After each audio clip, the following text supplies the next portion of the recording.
Welcome, everyone. Good evening. This is Sanjay Hegde and Dr. Jeanette Bernbach. Welcome to REI Secret Spill, Fast Track to Riches, where today we're going to talk about the science of serendipity, how to attract opportunities. And that is something that we'll be talking about. And what we'll be talking more about is, discuss how to spot lucrative, real estate opportunities, turn unexpected situations into profitable investments, and also boost your portfolio. And this is for those who are, either you are a passive investor or an active investor, right?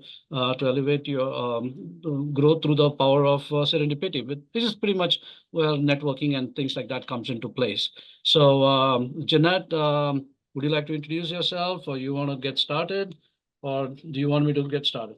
No, it's okay. Hi, everyone. I'm Jeanette. I'm in California. I actually live in Seattle. I'm temporarily in California with my daughter who's doing a sports program here. We would normally have our other Blue Ring partner, Catherine, with us, but she is in Tampa. And so we're not, as far as we know, she's safe. Everything's okay, but we're waiting for news on that. And Sanjay, you experienced some effects of the last hurricane. This so far so good for you, right? Yep, no, I'm from North Carolina, right in the Blue Ridge foothills of the Blue Ridge Mountains. So yeah, we were hurt pretty bad, but hey, we are back. So that's Yeah. all good. And we get to be here, and that's wonderful that we can spend this time with everyone. So yeah, it's like Sanjay said, we like to have open discussions. Feel free to ask questions. The usual, there are no dumb or bad questions is very true.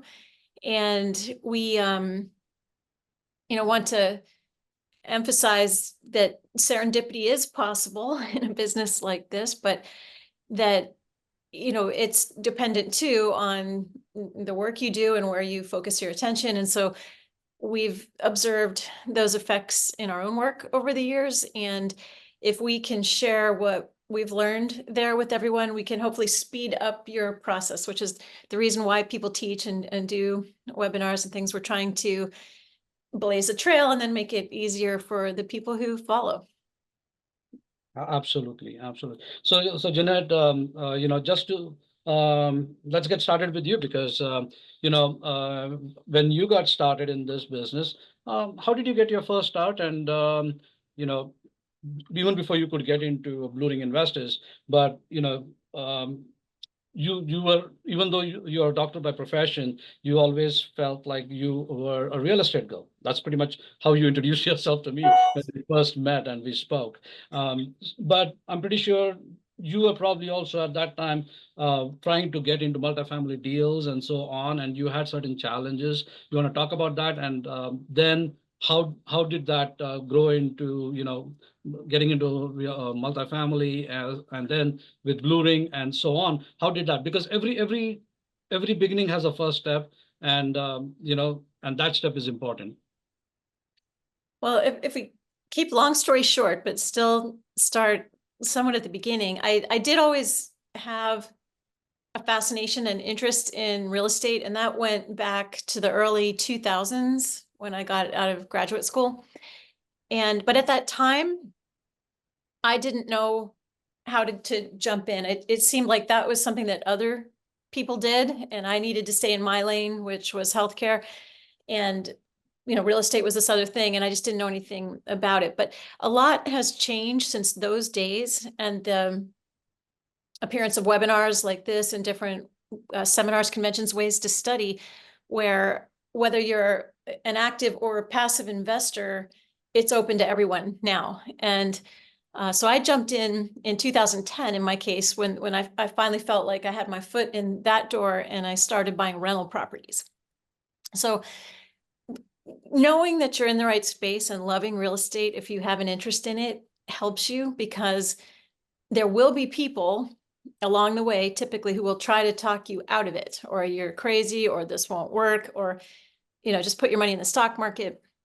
You're going to hear these types of things, and you have to have the confidence to know that you're in the right place and meet the right people who can show you how to be successful.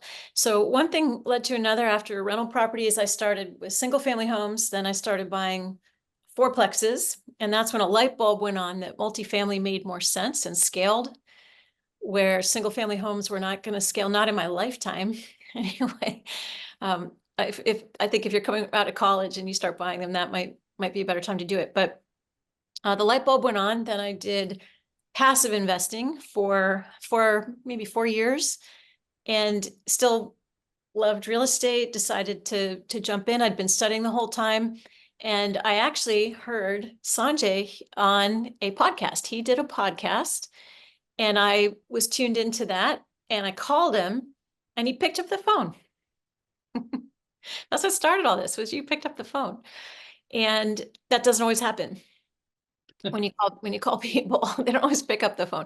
And I'm happy to report he still will pick up the phone. If any of you who are here today were to call him, he would pick up the phone.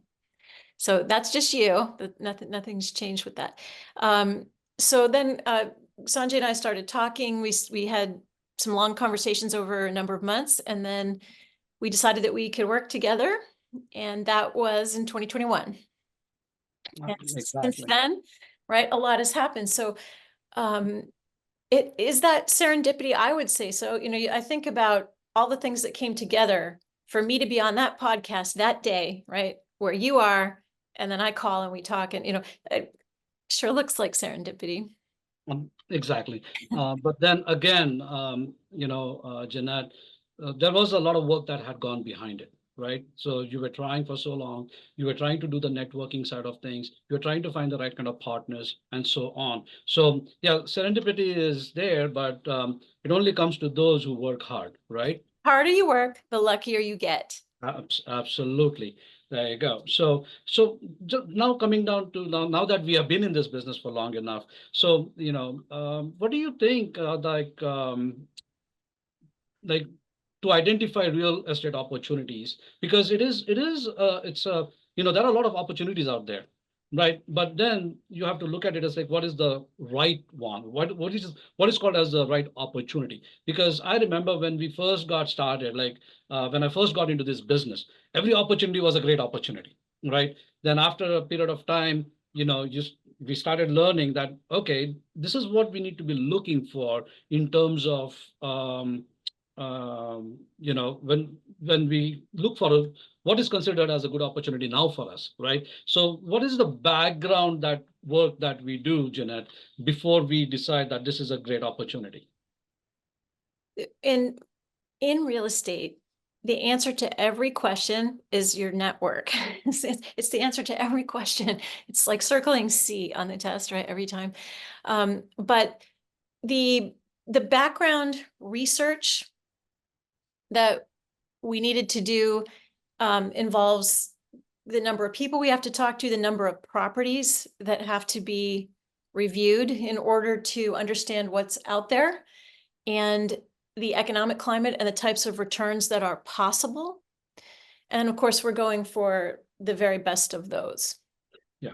So what is Jeanette trying to explain over here is there's a lot that goes behind before you decide on something.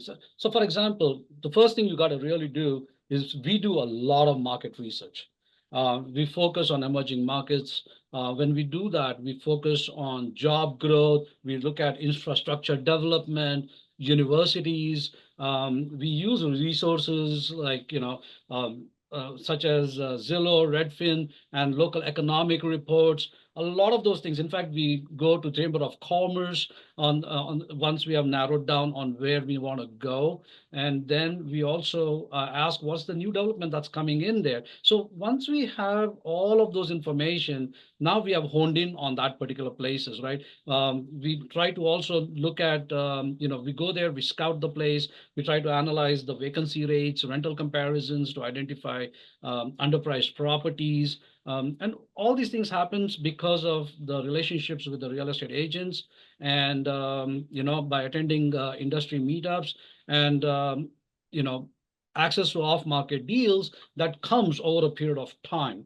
right? So those are the things that happen behind the scenes before, you start actually getting a good deal. And honestly, there is a lot that happens when it comes down to, you know, um, the data analysis when you're doing it, right? So you got to be looking at the neighborhood trends, demographic changes, collaborate with the local businesses because they are the ones who can actually tell you a lot of things that's going on in the market. So that's something that is being how we focus on like, okay, what would be a good opportunity? It's not just the numbers, because numbers are numbers. At the end of the day, it is what does the future look like? And yes, we don't have a crystal ball, but you can if you use all these resources, it actually gives you a good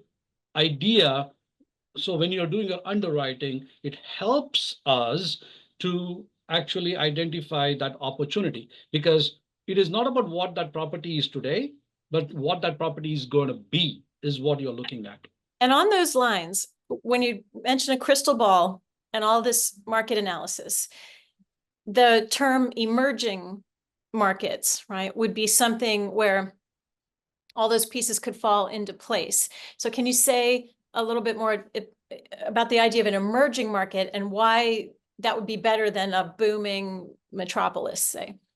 Absolutely. I think a couple of things that does happen is once the market is really, really hot, everybody wants to be in that market, right? And what happens when that is that the prices like really go off the roof, right? Now you're getting into this whole competition, like, oh, I'm going to pay more, I'm going to pay more. And this is also one of the main reasons you would have noticed that quite a few operators are failing today is because they got into this competition because they want to win in that hot market and they're paying unprecedented prices, right? Because they just want to beat somebody else. But what you got to look at in the emerging market side of things is you have to also look at it like this market is getting hot, the prices are getting high. Now there is only so much that a tenant can pay, right? Because that they'll always be looking at the other places. So now you have to look at what is the next place that's happening. Is there a metro coming over there? Is there something, some new industry that's coming on the other side of things? Or is it only 30, 40 minutes away from that particular, from all these hot markets so that people are, it's going to be like a wave, right? It comes down. So people will come over there because if they're going to save like $300, $400, that is that money that they can actually use to better their life and don't mind traveling that 30, 40 minutes from that particular property, from where they are. So Did, that is that. Go ahead. have you ever looked at the data and the data said we've got an emerging market here, and then you go there and visit the actual property and find that isn't true, or the reverse, where the data says this isn't worth really going to look at, but you do, and it is a place that you're impressed with? Well, so it's a very good question. Oh, you have to have both. Yes, so it's a very valid question and very interesting question because it does happen, which is why we go to the Chamber of Commerce, right? So we are seeing all these other things that's happening, but they out there are the ones who will be telling you all the secrets, right? They'll tell you, hey, you know what? I have this new opportunity coming over here. There is this industry that's going to be coming over here. There is a new construction that's coming up in these areas and you'll be like, why is it coming? And then they'll give you all this information which gives you a good understanding of okay where this is going to lead. So and you'll also see that there are certain things happening, like for example one of the properties that we just purchased in Georgia, and after that we were moving towards right between Chattanooga and Athens, where we purchased this brand new property, the latest property that we purchased about 2 weeks ago. So we were coming between that, and we were trying to figure out what's new coming in between, right? And we could start seeing that there's a Chase Bank that's coming over there, and we were like, oh, this is a nice, there's something coming up over there. And so then we started digging more into that places in that area, and we saw that. Then we went to the Chamber of Commerce over there. It's like, what's going on over here? Because there are times when you don't see those things happening, right? Because you're always focused on those hot spots that you're looking at. And so then we see, okay, so this is coming up. So then you are seeing another thing that's coming up next to it. So you know that it's in the growth path. Then you start seeing how many rental apartments are truly there, Yeah. right? So now, and then how many will be allocated? If there is not much, then there is going to be a scarcity, which is a good thing because you can ride that wave at that time. So you're going in there early, you'll be getting that property at a much better price, and you will, make those improvements and keep enough meat on that bone so that now you can give it to the other person where your investor goes happy and the person who's going to buy it has something to, um, cash on as well. So yeah, so that was a pretty good question that you asked, Jeanette, on that one. And I want to say to the attendees, again, we're happy you're here. Also, if you want to unmute yourself and speak up, raise your hand, that's fine. Or there is the chat box here too, if anyone wants to use that. We definitely want to encourage participation. Yeah. So that if you're here with questions, we want to get them answered. Yeah. So yeah, Janet, my question to you then would be is, one of that is that part of it. But once you have purchased the property, right, you need to also be like very flexible and creative. That's one thing that you have to be very aware of, because when you first buy the property and when it's in an emerging market, is things are just getting started. There is a lot of work that goes into it because one part of it is because it's just coming up. So you'll see that, okay, hey, there will be some vacancies in there. You'll see that the rates, the number of people that you would have thought that would be coming in as waves might probably take a little bit longer. So at that given point of time, one, as a good operator, you should not lose your calm. That's number one. And number two is be able to have that ability to identify value add opportunities or leverage creative financing solutions or even embrace due diligence and adaptability as to like how you're going to attract more more more how would I say, more tenants in your place. And also you have to sometimes get into a situation where what kind of technology you're using. Now, I was in Texas last week, and it was very interesting that the software that they were using, and we could see that, okay, hey, we saw that property, it's in mint condition, great property, but then ended up becoming where we saw that there were some discrepancies in their numbers from the T12 that they'd given us before versus the T12 that they gave later on, just before we went there. And we asked that question, like, hey, what happened?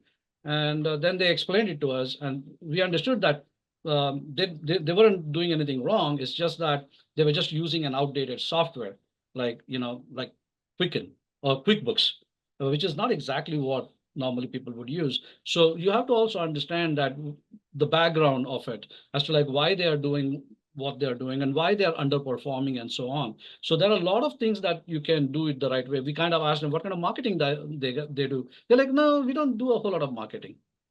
So I'm like, okay. I'm like, how do you get your reference? Oh, it's word of mouth.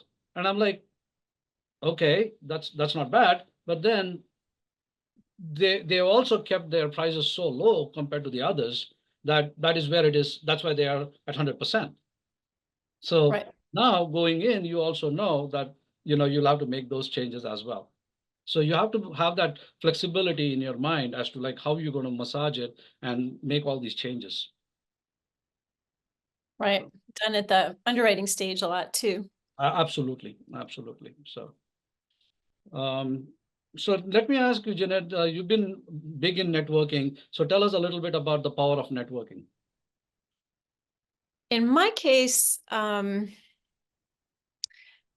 there's two main types of maybe three, but say two main types of networking. One would be smaller venues. We'll divide them into big and small. That makes it two. So smaller would be something like this type of webinar scenario, or your local real estate meetups. I think those are critical to attend. The local real estate meetup and seeing the same people a few weeks, sharing a pizza and listening to a speaker like that is invaluable. And if you are an active investor, I would say to get yourself on the schedule as a speaker at that local meetup. I think that type of networking, even though it's at the end of the day, even though you're tired, you've been working all day, this starts at 7, whatever, you go. The other type of networking that made a huge difference was going to some of the big conventions where, there are speakers there, but everybody's out in the lobby, basically, right? Handing out their business cards and meeting other people. So the big conventions are kind of like speed dating, I would say, where you meet a lot of people, shake a lot of hands in a short time, but the number of people that you meet and the number of cards that you can collect and the connections that you make that you follow up on later are really, really valuable. So in those two ways, even if you're tired, even if they're expensive, even if you have to keep away, for a number of days, I think it would be really hard to be certainly an active investor in real estate without meeting people that way and building a structure under you. Do you Yeah. agree with that? No, absolutely. I think two things that have worked for me really well, Jeanette, is networking and relationship building.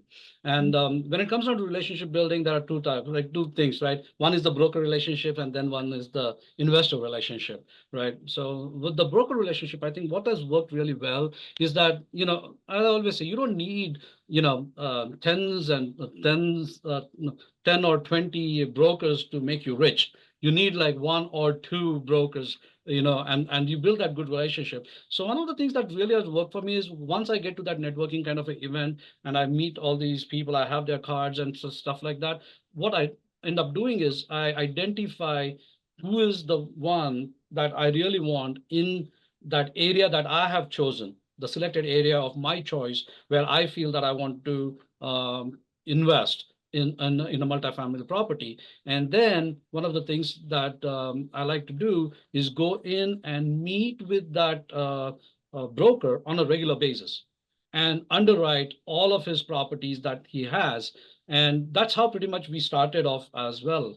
And, give them feedbacks, whether good, bad, ugly, whatever it is. Tell them why you like that property, why you didn't like that property. And, they always like that kind of a feedback, which kind of also gives them that idea about what kind of property you're really looking for.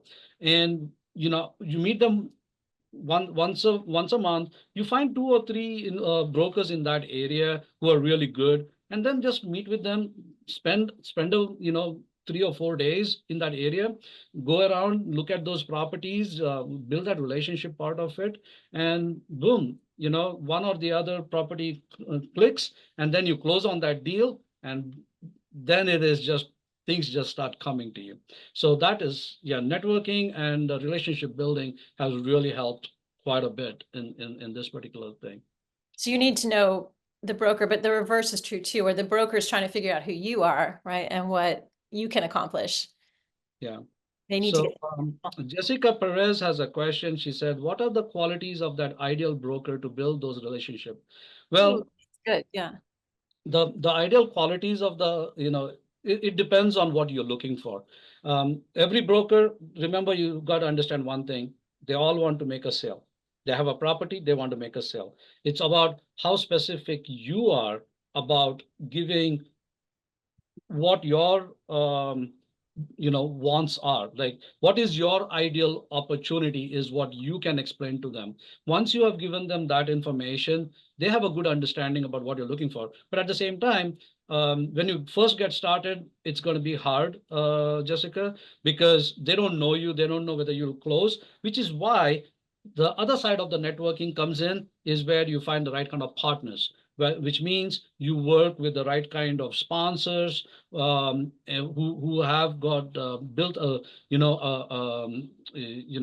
enough credibility in the market, where you can now show their portfolio and piggy ride on their success, and use that as a way to talk to the broker by saying, hey, this is my chosen market, and this is why, and this is what my expectations are in terms of my ideal thing is for a property.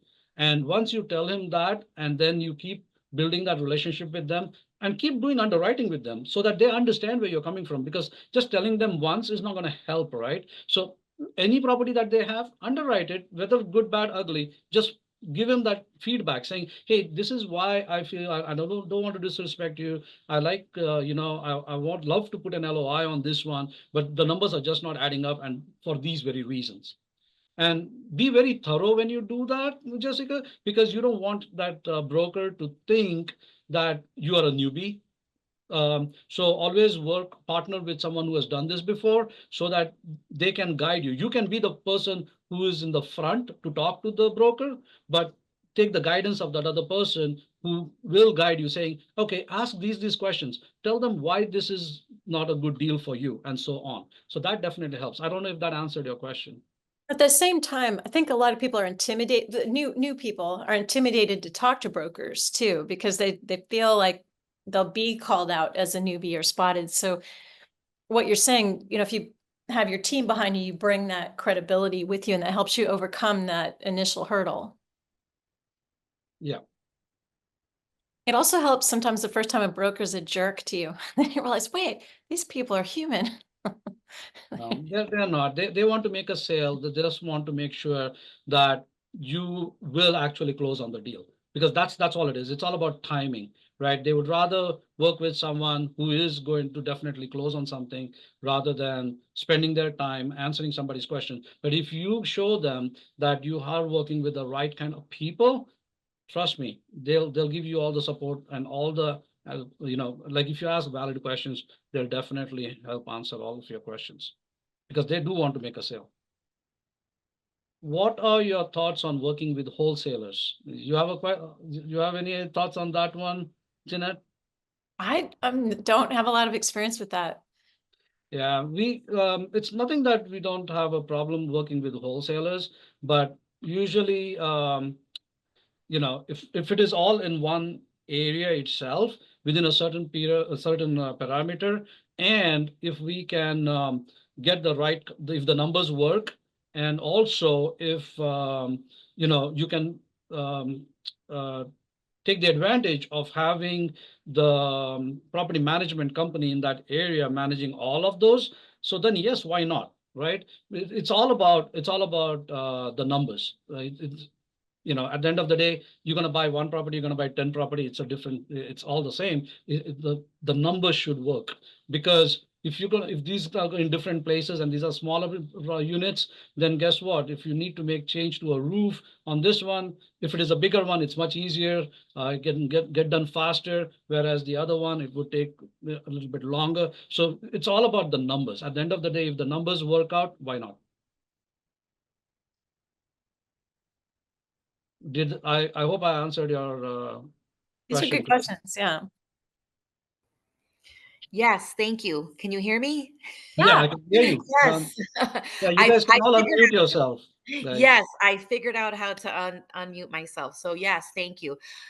So I guess like my question, now that I can actually verbalize it, was more about I think going through wholesalers is a great thing because you can really find a good deal. Not that you can't do it on the MLS because you can do both. But I guess my issue with the wholesalers is that really trying to find the right way to do due diligence with them, because I have run across a couple times where I they send me a property and then I look up the property and it's on the MLS. And so then I'm going back and forth and I'm like, okay, well, what's the deal? It's on the MLS, but it's one price. And then you're telling me it's the same property, but it's at a different price. So, coming into that kind of situation has made me very weary of dealing with some of them. Yeah, no, that is one of the reasons why we really don't do wholesale. We try to, but then there are times when opportunities do come to us, and we look at it, and then we ask that person as well. Like for example, a very good thing is the 224 unit property that we closed in June. in Lubbock, Texas, right? So it was actually three properties. And I'm going to talk about this in two ways. One is for serendipity and one for wholesale kind of a thing. Okay. So Okay. I think it will answer both your, like, it'll take care of both sides of things. So Thank it you. was very interesting for us that the story behind this was that we also have another property in Killeen, Texas, and it was going through a refinance. And ended up becoming where we were going through one of our lender brokers, which was from CBRE, and we were working through them, and we were trying to get this whole thing refinanced. And they ended up coming down saying, "Hey guys, just want to let you know that there is this property in Lubbock. It's three properties, and they want to sell it all together. And well, the seller had put this in the market about a year ago, and he had got offers and so on, but he felt that the market is still strong and he might be able to get it at he might get a better price on that one. He ended up waiting for it, and things didn't go anywhere. Ended up becoming where he went back to the broker, telling that broker, "Hey, you know what? Why don't you reach out to those people who had put in the bids and ask them if they're interested?" Okay. Now, he did go to them, but then he came to us as well. And this is where the serendipity comes in, right? This is not something that we went looking for. This thing fell right in our lap, right? So we looked at all three properties, and one property really made sense to us. The other two did not make sense. And we kind of explained to not the lender broker, but the actual broker, because we wanted to, keep everything within because it came through him, but through another division of not the lending side, but the actual brokerage side of things, of the real estate side. And we went and started talking to him, and we explained to him why we didn't feel the other two were good deals, but we would definitely close on this particular deal. And he said, "Let me go talk to the seller." He went to talk. He went talk to the seller. The seller was not very happy about it, but then he was like, "Hey, let me, let me listen, hear them out." The funniest part is he heard us out, and in fact, one of our partners, Jim Stewart, he's the guy made it all this happen actually. Because Jim is so well known in the industry, and he has built so much of relationship over the period of time. So, I was in the car driving with him. I was taking him around. We were actually meeting with some investors at that moment of time in North Carolina, and the phone call comes in, and Jim starts talking to this guy, and they hit off right off the bat because they started seeing some commonalities, and boom, that guy said, "Okay, I think we'll get back to you later on." And we said, "Okay." The conversation was great. We didn't know whether it's going to go through or not, or whether they would even, say okay to it. But then ended up where they said, "Okay, we'll sell only one of those properties if they want to." And then ended up where we went to them about with a price that was way below the asking price. Um, we were actually $1 million less in compared to what their asking price was, and we again explained to him why, and that was not a very easy conversation, but still we were able to explain to him logically as to why we were thinking this was the right price for it. He agreed on it, and after due diligence, we also got a credit for $600,000 on top of it.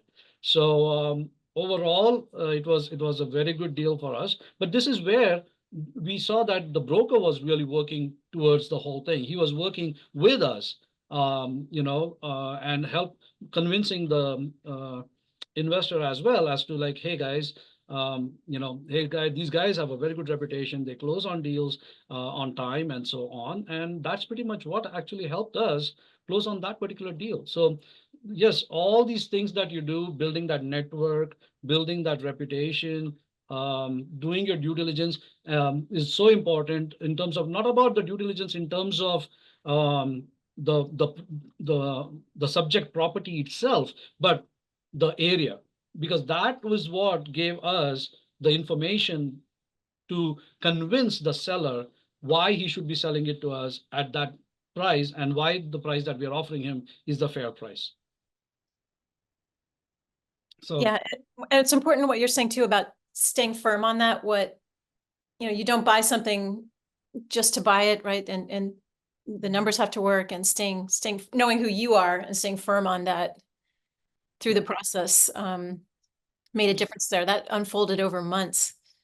and Christina, don't feel ever to ask the broker, hey, yeah, I know this is a wholesale deal, but can I just get one of these? You'll be surprised. If you don't ask, the answer is always no. This is true. You miss 100% of the shots you don't take, right? Mhm.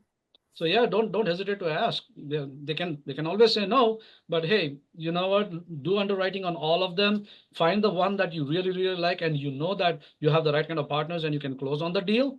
Guess what? Now you can go and talk to him. He'll be like, man, I'll rather close on this deal and look for others on the other side of things. So yeah, they will do it. Okay, thank you. No worries. Hey Shrey, go ahead. Hi, Sanjay. It's been a minute since we talked. Thanks for I hosting know. today. Nice to How are meet you, you Jeanette. doing? I'm good. So, taking yours and another potential sponsor's advice on having multiple potential sponsors in case you're tied up or whatnot, we started exploring other avenues for sponsorship.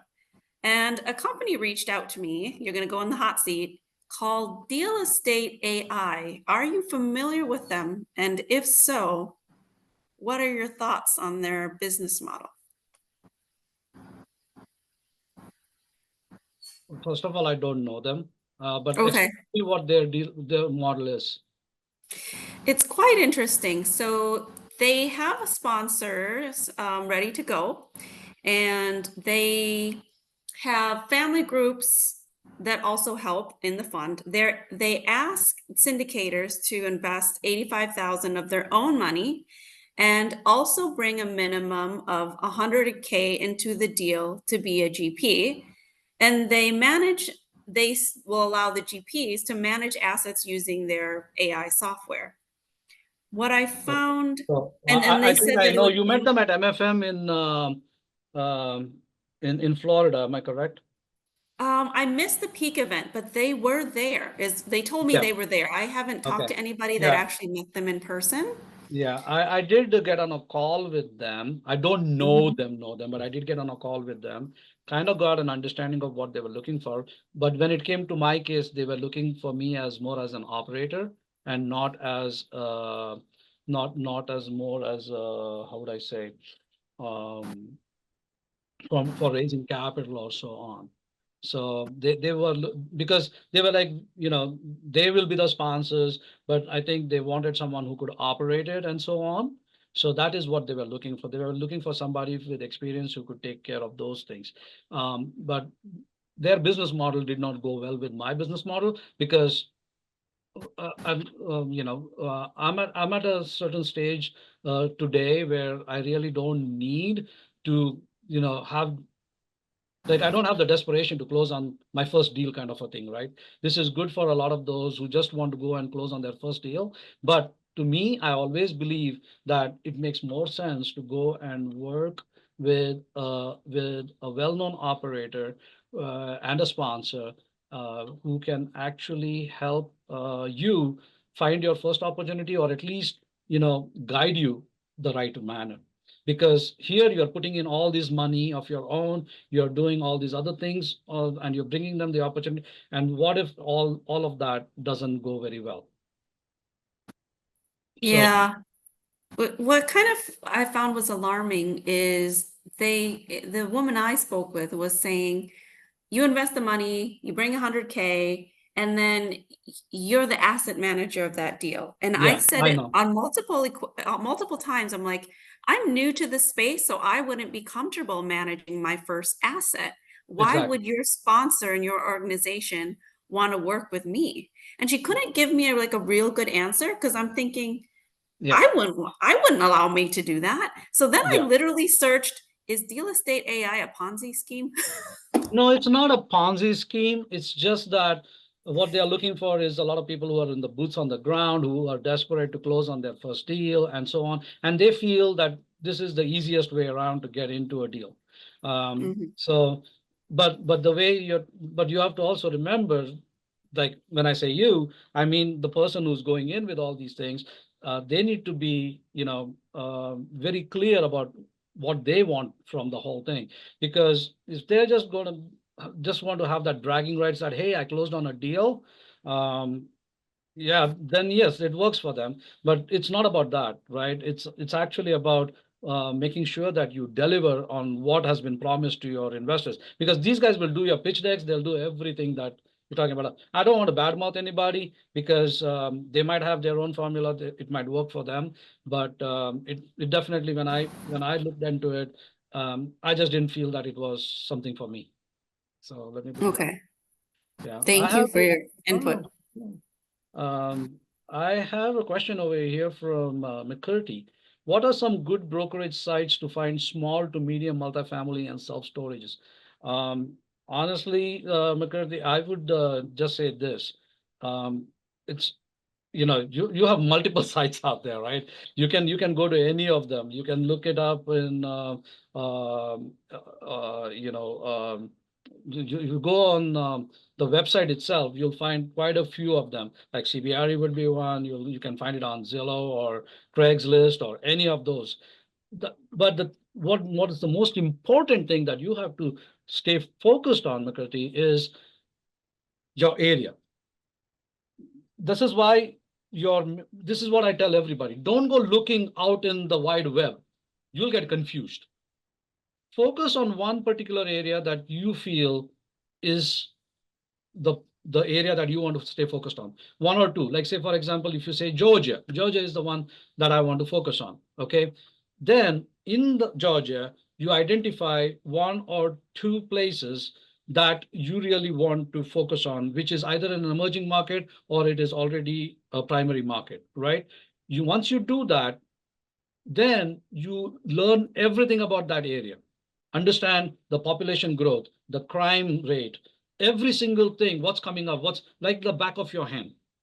And then later on, you go to Craigslist if you want, or if you want to go to any of the things, you just put put in like, okay, looking for something, and boom, um, you'll see a whole bunch of things out there, right? And then once you have that part of it, you then identify that one broker in that particular area and start working with that broker. And that's the best way to go around with these things. I don't know if that answered your question. Because there are lots and lots of sites out there that you can go to. And I don't know if like Zillow is there, Redfin is there. You can actually, the best part about Zillow and Redfin is if you're just getting started, they have a lot of what do you call information that their CEOs write about the markets and so on. That kind of gives you a lot of information over there. You can also go to realtors.com, right? So that also gives you a lot of things out there. So yeah, uh, it's not so much about which website you should be going to. It is more about um, doing your due diligence in terms of which area you want to stay focused on. I don't know if that answered your question. Meaning choosing your market. Yeah. That you want to be in. City data isn't up to date, but you can spot growth trends and things through there too. Sometimes that's a free site also. Yeah. Is another one. Neighborhood Scout does Mhm. reports on Yeah, different both gives you reports and stuff like that, but he was talking specifically about brokers. He Mhm. was looking for like, which is the right kind of broker. Hey, Shrey, you have a question? I see your hands is still up, so I just thought I'll ask. Sorry. No, no worries at all. So yeah, if there is anything that I can help answer, or Jeanette can help answer any of your questions, don't hesitate to ask. We are here to help. we like to answer anybody's question who's just getting started or who's interested in learning more about, investing as a passive investor or an active investor in multifamily. I'll be more than happy to answer any of those things. We have a lot of information on our website, and also you can schedule a free call with Sanjay or myself. So those are always available. So, well, if no one has any questions, um, Makriti, you had a question. I answered it. I don't know if that answered your question. Feel free to unmute yourself.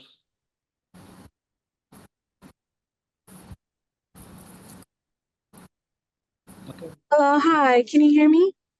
Yeah. Yes, I can hear you. Hi. Oh, yes, I don't know if you saw my most recent message. So I focus on the DFW Metroplex in Texas. Uh-huh. And I've done like one flip, like as a single family, but I'm wanting to get more so into multifamily and maybe even self-storage. So I'm just finding it's kind of harder to find those properties. And I'm just wondering, is there a better place that I can look, or like any brokers in Texas that you would know or recommend? Well, have you tried CBI? I'm sorry, what was That broke up a little bit. Have you checked up on CBRE? that? CBRE. No, I haven't heard of that before. You just mentioned it a couple moments ago, so I will look into that.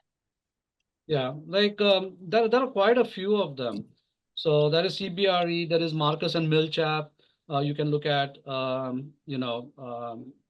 then you can go to uh, Rexy. Newmark. You can go to Crexy as well. There are a whole bunch of them.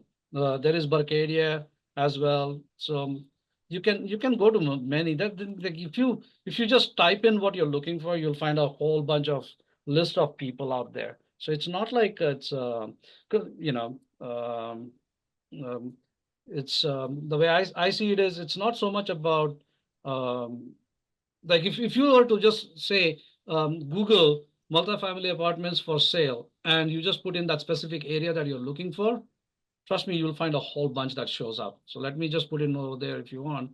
Um, you know, Okay, thank you. I will definitely look into those.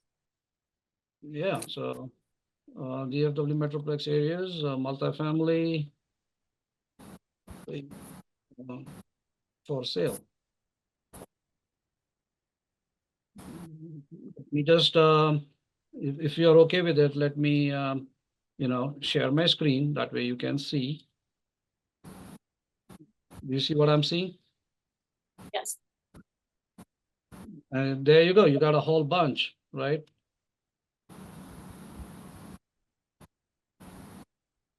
There is LoopNet is there. There is Zillow. There is Homes.com, New Home Source Realty, Redfin, Crexy is there. You can see a whole bunch that just pops up. So it's like that's the easiest part. I don't know if that helped answer your question though. No, it did. I appreciate it. I just kind of started the process of looking, so I just wanted to get a basis if there was like maybe some better ones to look out for, but no, it did answer my question. Thank you. Yeah, like LoopNet is something that everyone who just gets started goes there. And they also say that Crexy and LoopNet is one of those places where um, opportunities go to die. It's like if nobody is willing to buy it, it goes on to Crexy and LoopNet. But I have to say that it's not exactly yeah, it is true to a certain extent. But hey, you never know. It all depends, right? Sometimes you might find a diamond in that place. It's always there. So don't get discouraged. But what I used Craigsy and LoopNet for was to actually build relationship with brokers, because once you get that and now you've built that relationship, things start becoming easy for you. So I would definitely use those two for that reasons. Hey, Michael. Hi, Sanjay. Hi, Jeanette. Hi. Thank you again, guys. I just wanted to, um, when I'm ready to schedule a call with one or both of you, again, you said to just go on the website. Yeah, you can go to our website, and you can just schedule a call with either one of us. Perfect. Or sometimes we can both, depending on the schedule, we three can of both us. be there. Perfect. Okay. Thanks again, guys. Yeah, you have our Calendly over there. If you click on contact us, it'll it'll give you a different uh, options. Either you can talk to, like, schedule a free strategy call. If you go onto our website and on your bottom left, just to show you on my screen, that way you see it. Once you see it, let me know. Yes, I do. So this is our website, right? So if you come down, you see schedule a free strategy call. You Yes, click on that, and boom, you got it. Okay. Thank you again. No worries at all. Always a pleasure. Any other questions, guys? Sorry again, I have a question. Sure, go ahead. So I know how to host a party, but hosting a party to raise capital, I have not done one before, and it feels kind of awkward. Like, how would you structure something like that where you're inviting potential investors to your home, but you don't have an actual property yet to, Um, you know, Yeah, first of all, never use the word raising capital, okay? mhm. Capital raising, Finding investors for my next there you go, property. thank you.